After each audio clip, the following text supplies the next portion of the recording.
Hi Year 12 and welcome to Language Devices. Today we are looking at Anaphora or Anaphora, if you want to pronounce it correctly, Asyndeton and Epistrophe.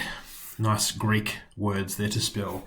Anaphora, Asyndeton and Epistrophe. So if we have a look at our next slide, hopefully I can transfer. Here we go. Anaphora or anaphora is when you repeat the same idea or same couple of words or phrases at the beginning of your piece of writing. So here, for example, we have anaphora at the beginning and epistrophe at the end. For want of a nail, the shoe was lost. For want of a shoe, the horse was lost. For want of a horse, the rider was lost. For want of a rider, the message was lost. For want of a message, the battle was lost. For want of a battle, the kingdom was lost. Here's some more examples of anaphora. It was the best of times, it was the worst of times. It was the age of wisdom, it was the age of foolishness. It was the epoch of belief, it was the epoch of incredulity. It was the season of light, it was the season of darkness. It was the spring of hope, it was the winter of despair. We had everything before us, we had nothing before us. We were all going direct to heaven, we were all going direct the other way. This is from Charles Dickens' Tale of Two Cities. It's a pretty famous opening part to a story. Here we have a little bit more anaphora from Allen Ginsberg's story Howl. Moloch, whose eyes are 1,000 blind windows. Moloch, whose skyscrapers stand in the long streets like endless Jehovah's. Moloch, whose factories dream and croak in the fog. Moloch, whose smokestacks and antennae crown the cities. So here he's used the anaphora to enhance that picture of New York, the city, as being Moloch, the monster, or the god of consumption.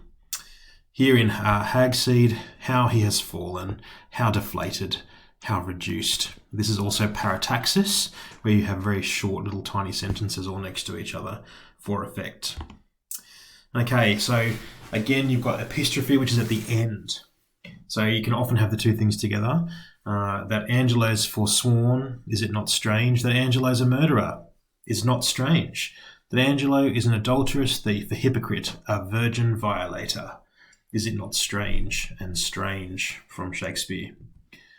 Epistrophe, again. Because if you liked it then, you should have put a ring on it. If you liked it then, you should have put a ring on it. Don't be mad once you see that he wanted. If you liked it, then you should have put a ring on it. Oh, I'd love to sing that for you, one of my favourite songs.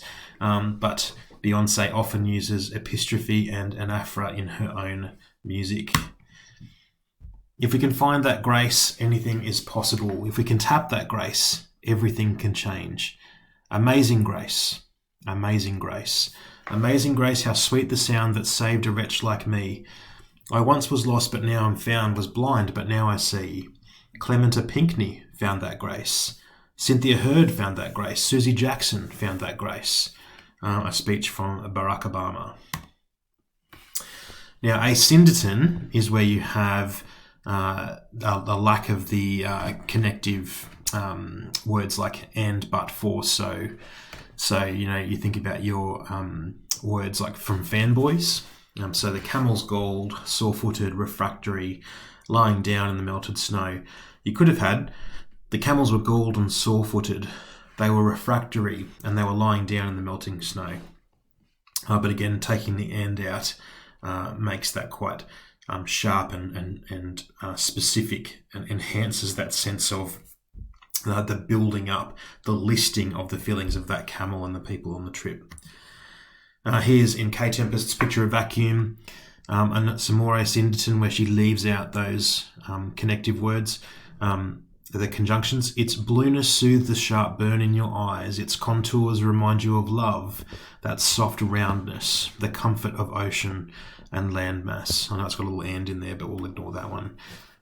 So when you take the Asyndeton and you take out the ands, it creates a listing effect. There's an accumulation of images and ideas. Now the opposite of Asyndeton is polysyndeton, and that's where you'd add lots of ands in.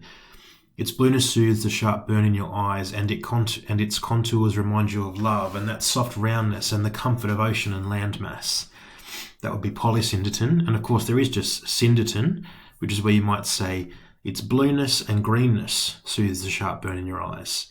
Its contours and shapes remind you of love. That soft roundness and voluptuousness. So here where you've got the comfort of ocean and landmass, that's Asyndeton.